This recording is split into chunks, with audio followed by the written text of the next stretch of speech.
ایک مہربانی کریں ہمارے ان سیاستدانوں کو بتائیں, آپ کے پڑوس میں بیٹھا ہے Modi, he is going to become لاکھو خان آپ کے لیے, اور یہ کیا کر رہا ہے, اور ہم ایک دوسرے کی دم اور ٹانگیں پکڑ کے کھینچ رہے ہیں. تو یہ چاہتے ہیں کہ بغداد کی طرح ہمارا بھی اشر ہو.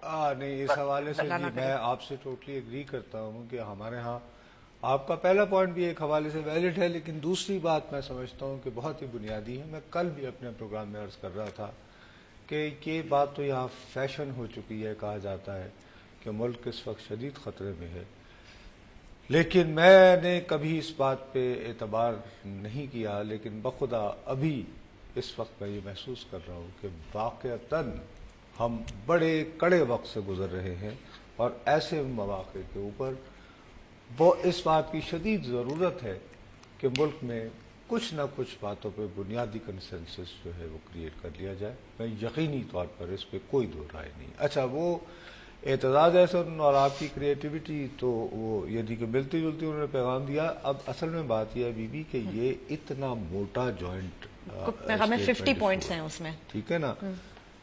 سچی بات ہے کہ مودی کا دورہ انڈیا اور یہ جو آپ کا جوائنٹ سٹیٹمنٹ ہے, یہ کم از کم 3 ٹوٹل پروگرام چاہتا ہے. ہاں بالکل صحیح ہے, ایک سیگمنٹ نہیں. ٹھیک ٹھیک ہے. اب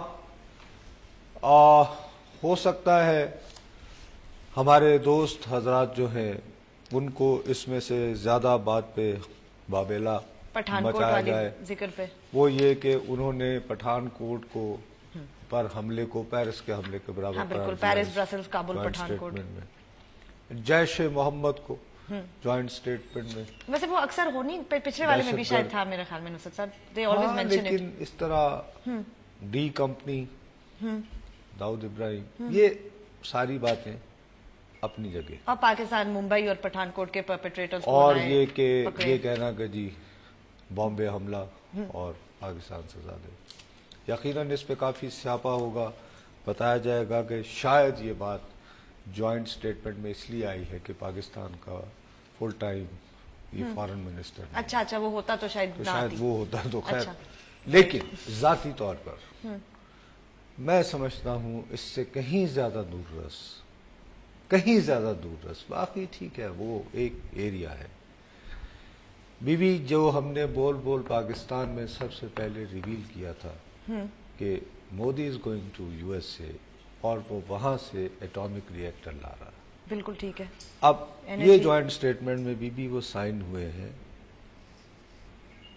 6 جو 1000 میگا واٹ, تو یعنی کہ 6000 میگا واٹس. ٹھیک. اور ویسٹنگ ہاؤس جو بڑا ادارہ ہے وہ اس کو یعنی پرووائڈ کرے گا ایٹمی بجلی گھروں کو, اور اس کے لیے انویسٹمنٹ کے لیے U S export import bank کی رول ادا کرے گا. اور اس میں جو شدت دکھائی جا رہی ہے وہ شدت بھی یہ ہے کہ یہ بھی اس میں کمٹ کیا گیا ہے کہ ہر صورت میں جو کانٹریکٹ ہے وہ جون 2017 تک مکمل کر لیا جائے. یعنی آل نیگوسیشن, کیا قیمت, کیا پرائسنگ, واٹ, یہ وہ جگہ وغیرہ. ٹھیک. اب اسی لیے میں تمہیں کہتا ہوں کہ اس پہ ایک پورا پروگرام بنتا ہے. چلیں کر لیں گے, وی شوڈ. نہیں بی بی دیکھو, اس کو سیل کرتے ہوئے ایٹمی بجلی گھر کرتے ہوئے کیا ہوا. ایٹمی بجلی گھر کہتے ہوئے وہ کہتے ہیں کہ کوئلے کے استعمال کی بجلی سے جو ہوا, جو فضا, جو کلائمیٹ چینج کی, اس کا بھی ذکر کیا سمٹ کا, اور اس سے لنک کیا ہے. تو وہ تو ہماری تو ہم اس سے بچانے کے لیے کر رہے ہیں. ٹھیک ہے. اب یہ کیوں ہے, انڈیا جو ہے وہ پیرس میں ہونے والے اس کے نہ صرف خود دستخط نہیں کر رہا تھا بلکہ اس کے خلاف لابی کر رہا تھا.